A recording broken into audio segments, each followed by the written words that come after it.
Good day and welcome back to Canadian Formal. On today's episode, we finally dive into everything jackets. Be they blazers, sport coats, or part of a suit, we will be dissecting each and every element. So stay tuned.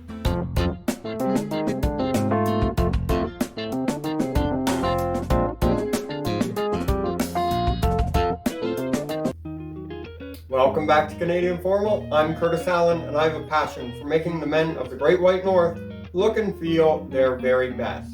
So today we begin a 4-part series on jackets. Blazers, sport coats, suit jackets. We will be looking through them all. And we will be looking through my collection of all of my formal jackets. And that will be in the next 3 parts, and those will be broken down into formality levels. There are lots of ways to differentiate different types of jackets, materials, formality levels, colors, styles, time periods is a big distinction, and we will be looking at that as well. But let's start with first things first. What are the components and essential elements of a jacket? So let's take a closer look at this particular jacket. So here I have one of my favorite jackets, relatively high on the formality scale. This is by Hart Schaffner Marks, made in the United States. I purchased this jacket, I would say probably 10 years ago, but it's a fairly simple, straightforward design that's going to be very in style for a very long period of time. I can hardly see this style of jacket ever going out of fashion. And I certainly do have some jackets that have seen better days, and we will be looking at those in upcoming episodes. So do like, subscribe, hit the bell icon so you don't miss any of those. But I thought this was a perfect jacket to look at the different components and what those components mean. And that way you can have a better idea of what to wear, when to wear it, how to wear it, what to pair it with. So let's start very simply by looking at the body of the jacket. So there's going to be a few things that are going to be common throughout. So for instance, you're going to have a relatively structured body. Inside of this jacket, between the wool and the lining, and we'll be getting into the lining shortly, you have a canvas material. And that canvas material is not unlike what you would see for a painter's canvas for art. And that helps give structure to the jacket. Also, you will see oftentimes padding in the shoulders. Now that's not anything like the 1980s shoulder pads that would have your jacket up to your ears. No, but there is going to be some padding, again, mainly for structural purposes. But there are a few things to keep in mind with fabrics for the body. 90% of jackets will have a worsted wool body to the suit. Now, that's not to say that there can't be others. There could be cotton, there could be linen, there could be velvet, there could be cashmere, but those are a little bit more obscure and more specialty. I do have some of those, but the vast majority of my jackets are worsted wool. Worsted wool is a very flat, smooth style wool. Not the kind of wool you would see in wool sweaters that are a bit rougher, though more casual jackets can be made from that as well. But then outside of the worsted wool, or should I say inside, would be the lining. Now the lining of this jacket is fairly conservative. You have that navy blue to kind of match the navy blue of the wool. Now this is simply a rayon lining. Rayon, polyester are more used in today's jackets because they are far less expensive than, let's say, a silk lining.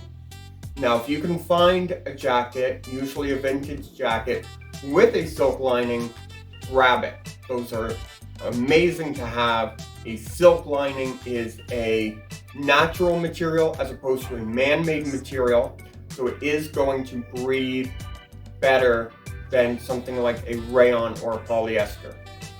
But the small details do matter, even when it comes to the lining, because though it's not going to be seen very often, if you wear your jacket open in a more casual setting, as you walk, there's a good chance that it will peek through.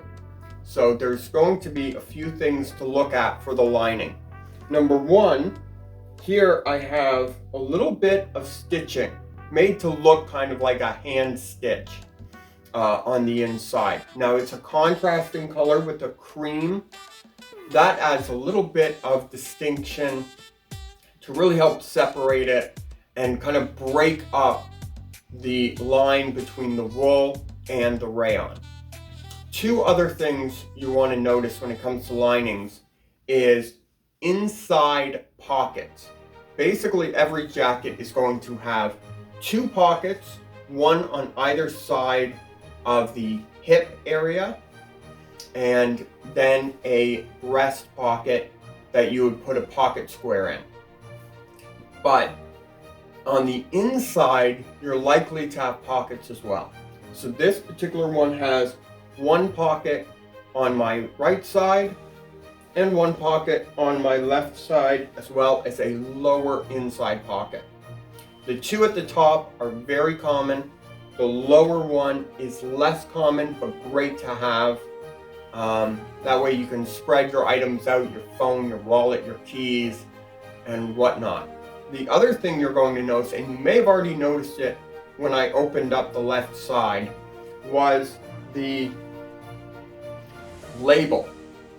Now this is a relatively large label, but there will almost always be a label, not always on the left side, maybe on the right side, depending on how the pocket configuration is, but you're going to have a label almost in all cases. So you do want to be aware of that as well. I don't like to get jackets that have too large of labels. It kind of detracts from the elegance of the jacket. I did choose this jacket as an example because it has the largest label out of all my jackets. But that is something to look at and keep in mind. A few other things we want to notice. For every jacket, you're going to have lapels. And lapels are kind of like the collar. But unlike a shirt collar, they extend all the way down, usually to the first button. Most jackets today will have two buttons. Certain sport coats might have 3 buttons, and tuxedo jackets will have 1 button. But for the most part, if it's a single-breasted jacket, it will likely have 2 buttons. Now, I say single as opposed to double-breasted. As you can see here, a double-breasted jacket has 4 or even 6 buttons, not all of them usable per se, as in there's not a buttonhole for each one of them, but that is more for stylistic purposes and to create a different silhouette. The other thing, pretty much every jacket's going to have, aside from a tuxedo jacket, is back venting. Now you can have 1 vent or 2 vents, And like I said, a tuxedo jacket will likely have 0 vents. And what the vents allow you to do is, traditionally they were there for riding on horseback, so that your jacket wouldn't get wrinkled, and it could flow easily on the back of a horse.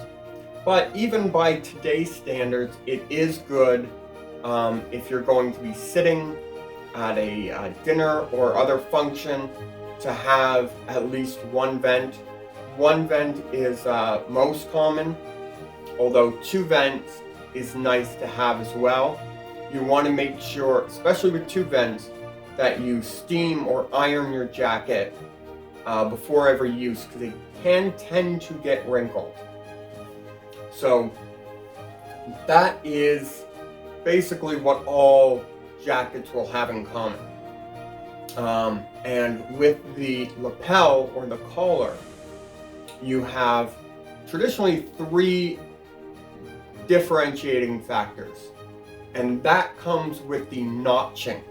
And the notching is right here, where you see this notched lapel, that little triangle of fabric.